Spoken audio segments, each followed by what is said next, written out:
তিনটা ভূমিকম্প এখনো আসা বাকি আছে। নবীজি বলেছেন একটা পৃথিবীর পূর্ব দিকে হবে। পূর্ব দিক কোন দিক? এই যে Indonesia, Malaysia, Bangladesh, Pakistan, Myanmar, আপনার শ্রীলঙ্কা, এই পুরো কন্টিনেন্ট পূর্ব দিক, পৃথিবীর পূর্ব দিক। কোন কান্ট্রি এটা তো বলা হয়নি, পূর্ব দিক বলা হয়েছে।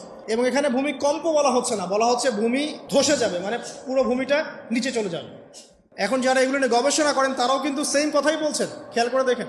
তারা হয়তো বিজ্ঞান দিয়ে ব্যাখ্যা করছেন, কিন্তু হাদিসে কিন্তু এটা বলা আছে। আরেকটা হচ্ছে পৃথিবীর পশ্চিম দিকে।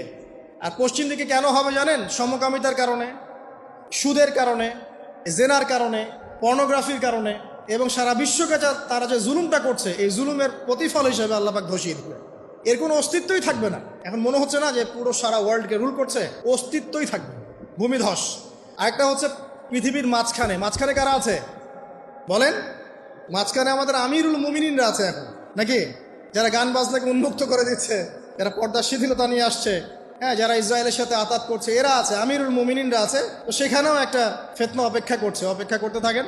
তো এই কথাটা বলতে গিয়ে আমি এখানে এসেছি। পৃথিবীতে কিন্তু এখনো তিনটা বড় বড় ভূমিকম্প বাকি আছে। আর সর্বশেষ আলামত হচ্ছে ইয়েমেন থেকে একটা আগুন বের হবে, বিশাল আগুন। এই আগুনটা মানব জাতিকে হাসরের মাঠের দিকে তাড়িয়ে নিয়ে যাবে। এই 10টা আলামত না আসা পর্যন্ত কিয়ামত হবে না। অতএব আপনি এখন রিল্যাক্সে নাকে তেল দিয়ে ঘুমান, নাকি ভাই? এই 10টা আলামত না আসা পর্যন্ত কিয়ামত হচ্ছে না। তবে এই 10টা আলামত আসার পটভূমি কিন্তু তৈরি হয়ে যাচ্ছে, এটা আমাদের খেয়াল করতে হবে। আচ্ছা আসেন, এই যে শুআয়ব আলাইহিস সালামের কওমকে যে ভূমিকম্প দিয়ে ধ্বংস করা হলো, এই ভূমিকম্প কখন আসে? আল্লাহ পাক বলছেন তার রাসূলের মাধ্যমে, যখন সমাজের মধ্যে পাপ বেড়ে যাবে, অশ্লীলতা বেড়ে যাবে, মানুষ মাদককে হালাল মনে করা শুরু করবে, জেনাকে হালাল মনে করা শুরু করবে, এবং এই যে বেপরদামি বেড়ে যাবে, তখন সমাজের মধ্যে ভূমিকম্প দেখা দিবে, ভূমিধস দেখা দিবে। গান বাজনা, বাদ্যযন্ত্রকে মানুষ হালাল মনে করা শুরু করবে, তখন এগুলো আসবে। তো এগুলো কি আসার বাকি আছে? এখন কি মনে হচ্ছে? আল্লাহ পাক আমাদেরকে হেফাজত করুন, আমিন। বাঁচার উপায় কি? ওই যে বললাম, রব্বানা বলেন, আতিনা মিন লাদুনকা রাহমা ওয়া হাইয়্ লানা মিন আমরিনা রাশাদা। এভাবেই ইতিহাস নিজেকে পুনরাবৃত্তি ঘটিয়েছে।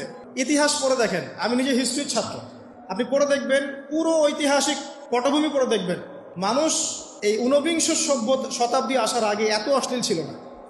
এখনকার বিশ্বে যত সমস্যা চলছে, কয়েকটা বলি, রিবা বা সুদ, জেনা বা উন্মুক্ত যৌনাচার, তারপরে বেপরদামি অশ্লীলতা, 4 নাম্বার আপনার মাদক, ঠিক আছে, 5 যে বড় মহামারী পর্নোগ্রাফি, যত বড় বড় মেজর সমস্যাগুলো চলছে, যেগুলো ইয়াং জেনারেশনকে ধ্বংস করে দিচ্ছে, এগুলোর ম্যাক্সিমাম এসেছে কিন্তু পশ্চিম থেকে। খেয়াল করে দেখবেন, এগুলো কিন্তু বাংলাদেশ থেকে আসে নাই, আসছে ভারত থেকে আসছে, পাকিস্তান থেকে আসছে, সাবকন্টিনেন্ট থেকে আসে নাই। এগুলো দেখবেন একটা নির্দিষ্ট জায়গা থেকে আসছে। তো এই কারণেই আমাদের সতর্ক দৃষ্টি রাখতে হবে যে বস্তুবাদী উন্নয়ন সব কিছু নয়। হ্যাঁ, আমরা জিডিপি বাড়ালাম, ইন্ডাস্ট্রিজ গড়লাম, মঙ্গলে চলে গেলাম, চাঁদে গেলাম, ওকে ফাইন, এগুলোর কেউ বিরোধিতা করবে না। এটা ভালো, ন্যাশনকে এগিয়ে নিতে হবেই, এটাই এডুকেট তারা নয়, এবং এডুকেটেই করতে হবে, কিন্তু নৈতিকতার বিসর্জন দিয়ে নয়।